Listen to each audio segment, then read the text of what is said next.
Are statins really the saviors they're made out to be, or could they be hiding a darker side?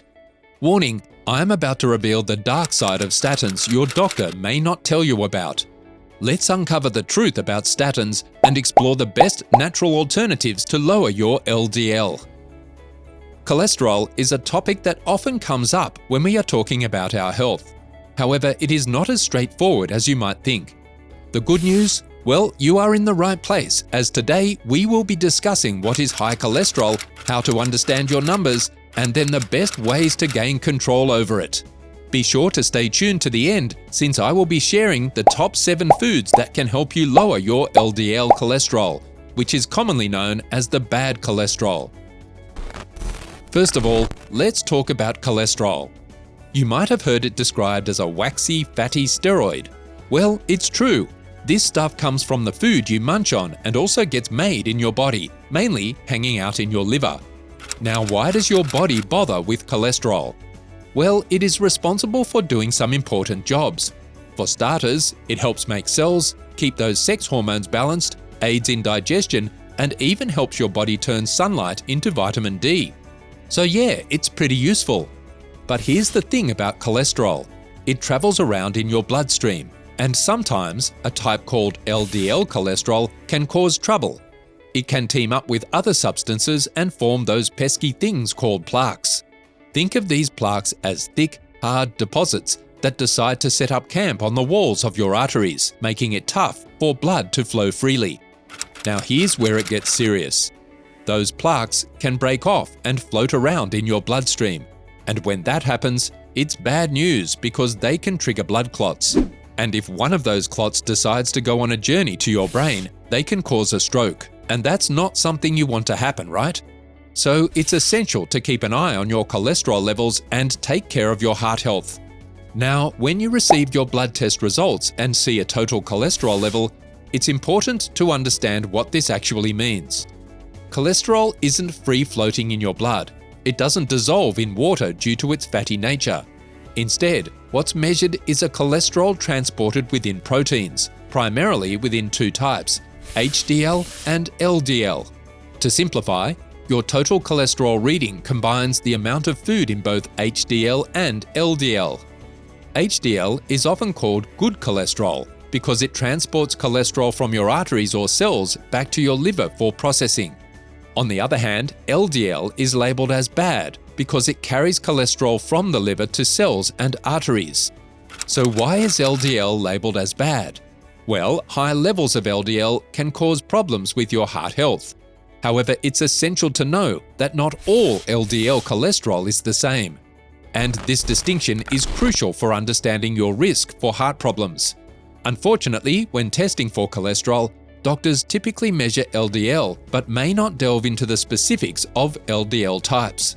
And at the same time, recognizing the differences between LDL particle types is key to a comprehensive understanding of your cholesterol profile.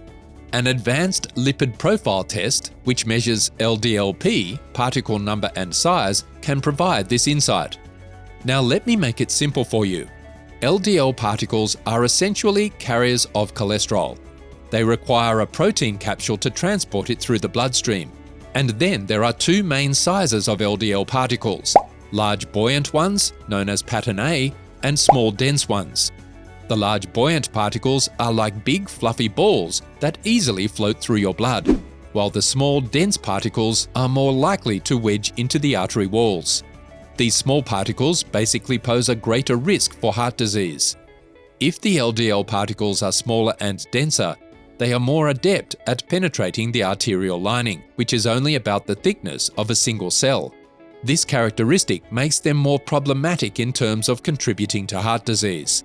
So you see, the key culprit in contributing to heart problems is not the larger buoyant LDL particles, but rather the smaller dense LDL particles. And contrary to what you might think, the larger LDL particles, which are buoyant, actually contain more cholesterol. Interestingly, a standard blood test that reports high levels of LDL cholesterol doesn't provide detailed information about the particle size or density. This is why even if you have low overall LDL cholesterol, You might have a higher proportion of small, dense LDL particles and vice versa. Here, it is important to note that small, dense LDL particles are more common in people with metabolic syndrome, insulin resistance, obesity, or diabetes. And we all know that these conditions are often associated with a higher risk of heart issues. So, what should you do? Well, experts suggest that you ask your doctor for comprehensive testing and get an advanced lipid profile. Such a test offers a complete overview of your cholesterol health, including the types and sizes of LDL particles present. Now, you have probably studied the process of glycation in school. If you don't remember, this is when sugar molecules bind to proteins, rendering them non-functional. Well, it is particularly relevant to the small, dense LDL particles. This interaction can lead to the degradation of arterial lining proteins, contributing to heart problems. Additionally, these particles are prone to oxidation, which can trigger inflammation and damage through free radicals. In fact, you will be shocked to know that the presence of small, dense LDL particles is linked to a significantly higher risk of cardiovascular disease, up to 3 times that of individuals without these particles. But are you being misled about statins' true impact on your health? I am going to separate fact from fiction and uncover whether these cholesterol-lowering drugs are truly worth the risk. Plus, stick around to learn about the delicious foods that can help you keep your LDL in check naturally. Alright, let's chat about statins. These are drugs that help in lowering the levels of LDL cholesterol. By doing this, they help reduce the risk of heart attacks and strokes, especially if you're already dealing with other risk factors. They put the brakes on an enzyme in your liver that's all about churning out LDL cholesterol. Plus, as a bonus, they give a little boost to HDL, the good cholesterol that helps shuffle the bad stuff out of your arteries and back to your liver where it belongs. Now, why might your doctor suggest you hop on the statin train? Well, if you've got high cholesterol that just won't budge, despite your best efforts with diet, exercise, or shedding some pounds, statins could be the next step. They might also be on the menu if you've had a heart attack or another issue caused by artery blockages. We all know that heart disease is a biggie in the health world, and high cholesterol is like a VIP ticket to that party. According to the Centers for Disease Control and Prevention, it's the leading cause of death in the United States. Scary, right? And yes, statins are effective, and many patients tolerate them pretty well. That's why they're one of the most prescribed types of drugs in the US, right up there with painkillers and antidepressants. And hey, if we're talking numbers, between 2003 and 2012, the use of statin drugs jumped from 18 to 26%, according to data from the CDC. By 2022, a whopping 93% of adults using cholesterol-lowering meds were consuming statins. I know it sounds really good. However, the bad news is that statins may not effectively reduce the levels of small, dense LDL particles and could potentially increase them.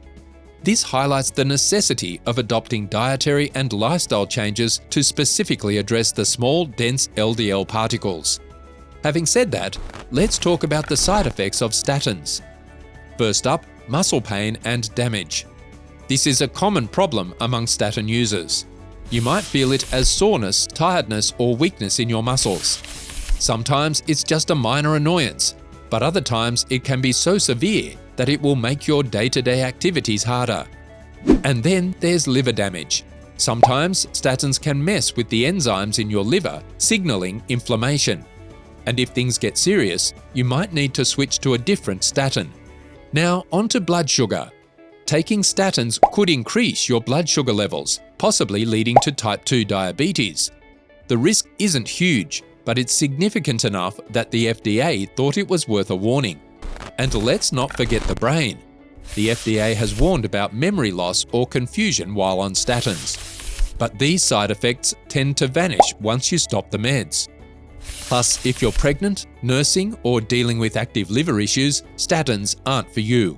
Also, steer clear of grapefruit and its juice while on these meds. They can mess with how your body processes statins, leading to too much of the medication hanging out in your bloodstream, which is definitely not a good thing.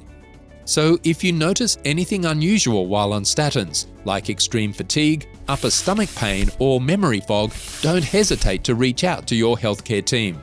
So what are the top foods that can help you lower cholesterol naturally?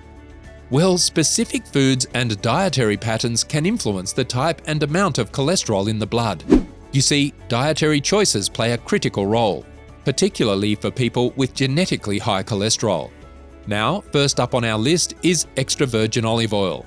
However, it is really important to select authentic products due to the prevalence of counterfeits on the market.